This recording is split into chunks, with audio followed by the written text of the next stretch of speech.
Desclasificados. El gobierno anunció el hallazgo de actas secretas de la dictadura.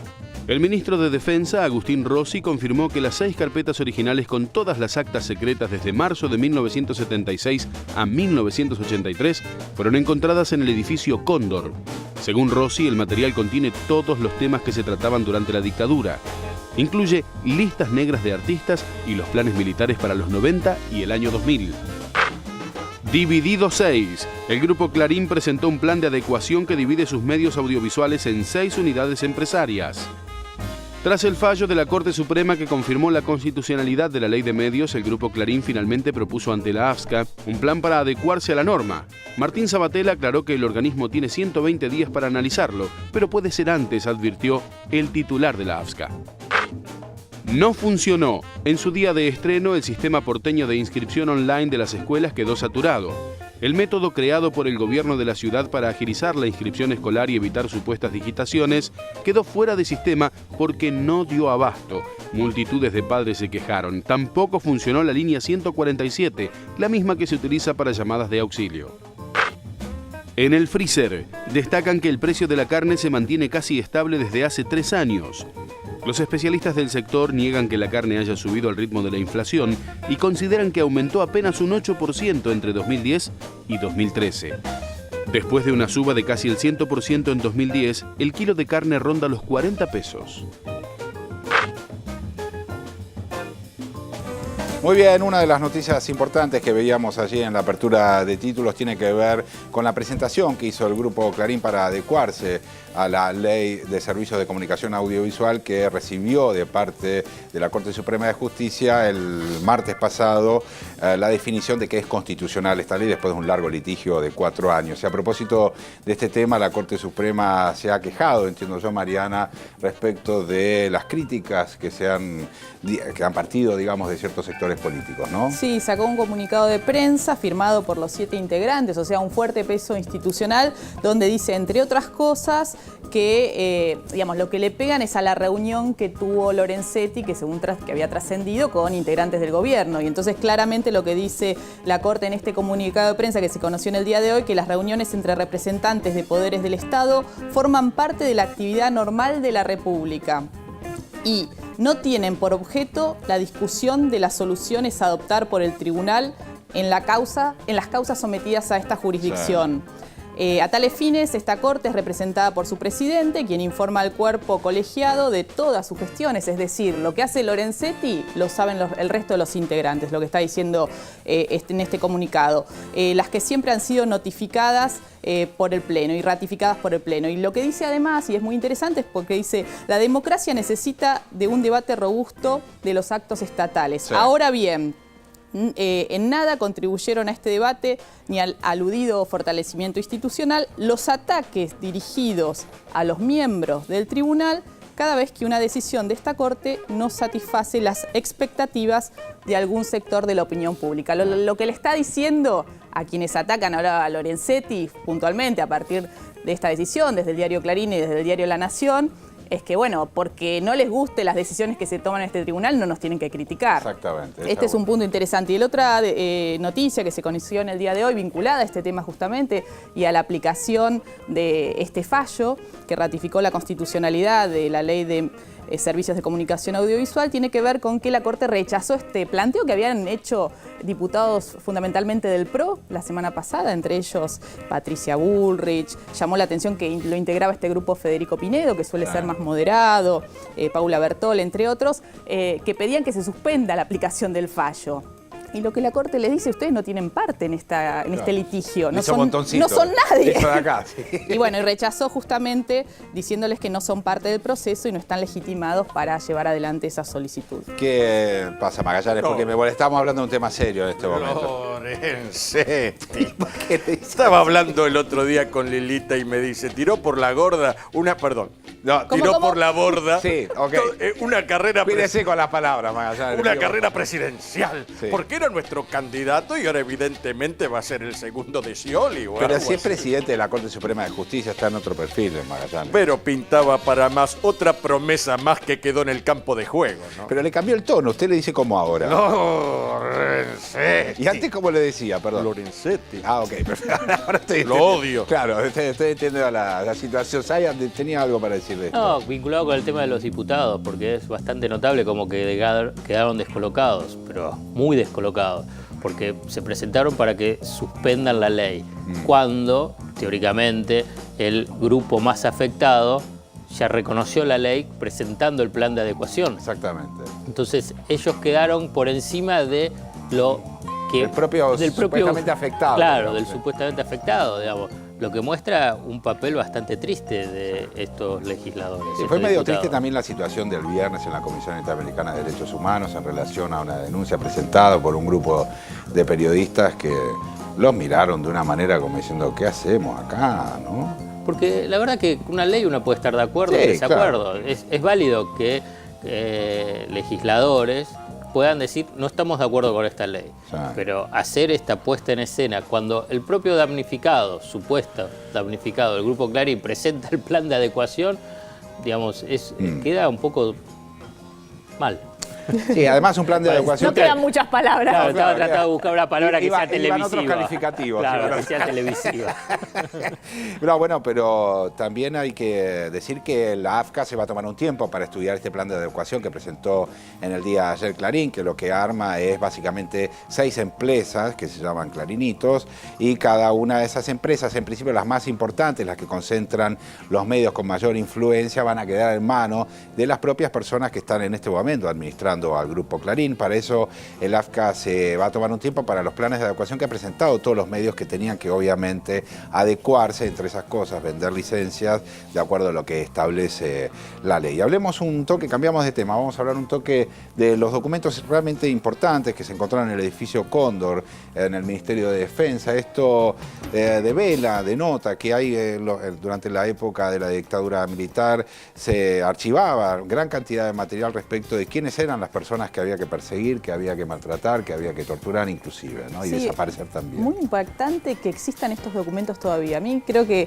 uno podía pensar y suponer que estaba todo escrito. Lo que se encontró en un subsuelo del edificio Cóndor, lo encontró la Fuerza Aérea, tiene que ver con actas de 280 reuniones que se sucedieron entre los altos mandos de las Fuerzas Armadas en la época de la dictadura, entre el 24 de marzo del 76 y el 10 de diciembre de 1983. Está todo registrado, entre otras cosas, como vos decías, listas negras. Sí. Se habla de papel prensa, según lo que trascendió ayer, lo que se informó ayer desde el ministro de Defensa, Agustín Rossi, que dio una conferencia de prensa dando cuenta de estos hallazgos. Muchísimo material que por ahora tiene un valor histórico fundamental y se irá viendo cuál es el valor jurídico y legal para los juicios que se están Porque dando en claro, estos mismos momentos. Tiene ¿no? mucha vinculación probablemente algunos juicios con la documentación que se está encontrando. Claro, ¿no? exactamente. Con los vínculos entre el poder económico y la dictadura, con Claro. algunas causas puntuales que están abiertas y seguramente uno de los que uno tiene esperanzas de que aparezca tiene que ver con qué ha pasado con los hijos de desaparecidos, ¿no? Esa es la información clave que uno espera, que tal vez entre tantos papeles puede estar alguna pista más que permita encontrar a todos los hijos desaparecidos que todavía están con una identidad apropiada, Lo ¿no? encontraron en una zona de depósito de muebles, digamos, no es que lo encontraron en una zona... Y en 2 cajas fuertes. En unas cajas fuertes, Sí, claro. sí, o sea, sí. en lugares que no tenían nada que ver con los lugares en donde se archivaba ese tipo de documentación. Cambiamos de tema nuevamente, estimados aliados, hablemos del precio de la carne. Dale. Hablemos del precio de la carne a partir de una declaración del secretario de Comercio Interior que salió publicado el domingo en el diario Tiempo Argentino.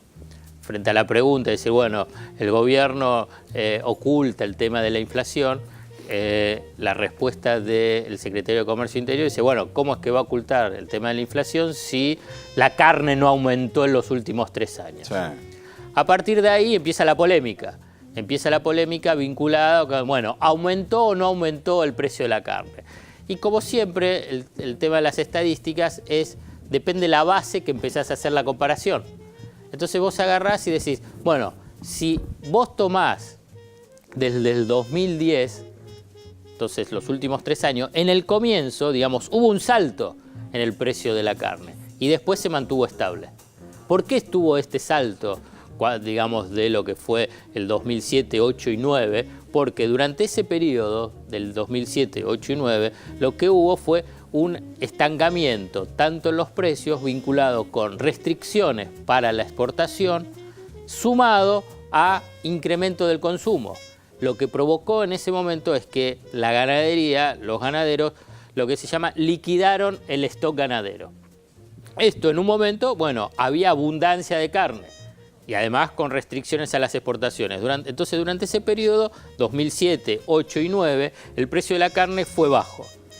Cuando al liquidar parte del stock ganadero y bajar, digamos, ese stock ganadero, cuando empezó el 2010 vino la sequía. O sea que ahí... Otra vez hay que liquidar las vacas, digamos. Liquidar las vacas, pero a la vez también ¿no? pocos, digamos. Ahí empezó a generarse mayores tensiones en ese mercado. Bueno, y empezó a subir el precio de la carne. En el 2011 y 2012, con ya precios más altos, o sea que mejoró la rentabilidad, empezó a recuperarse el stock ganadero. En ese periodo, el mercado externo bajó. El precio internacional de la carne bajó a partir de la crisis internacional. Entonces, ¿qué generó? Mayor excedente para la venta en el mercado local, porque le convenía al ganadero vender en el mercado local que en el mercado externo. ¿Por qué? Porque el precio acá era más alto. Claro, había bajado afuera. Claro, por la crisis internacional. Claro, falta de demanda. Bueno, entonces 2011, 2012, el precio se mantuvo sin cambio. También el 2013. Ahora bien, cuando Guillermo Moreno dice no aumentó, bueno, no aumentó en este periodo. Si vos agarrás el periodo donde pegó el salto, hubo un aumento, que es lo que se registra hoy en gran parte de los diarios, donde dice, sí, aumentó el precio de la carne. Claro, porque depende desde el punto de partida que vos lo tomás. Está bien, pero también supongo que Estos últimos 3 años no hubo un gran aumento, digamos, sin mucha dispersión. también aumentaron otros productos. Ah, sí, obvio, no. Pero aumentaron otros productos, hay problemas con los precios, por el tema de la inflación, eso digo para concentrarnos en lo que es uno de los puntos de debate y de polémica para vincular con el tema de la carne, para tratar de entender el mercado de la carne. Exactamente. Entonces, entenderlo en forma de perspectiva histórica desde el 2007 hasta hoy. Entonces, ahí es donde se ve que hay elementos propios del mercado de la carne. Elementos del mercado internacional. Ya va, Magallanes. Y por último, después se quiere comer un bife. La propia dinámica del mercado local vinculado con el poder adquisitivo. Claro.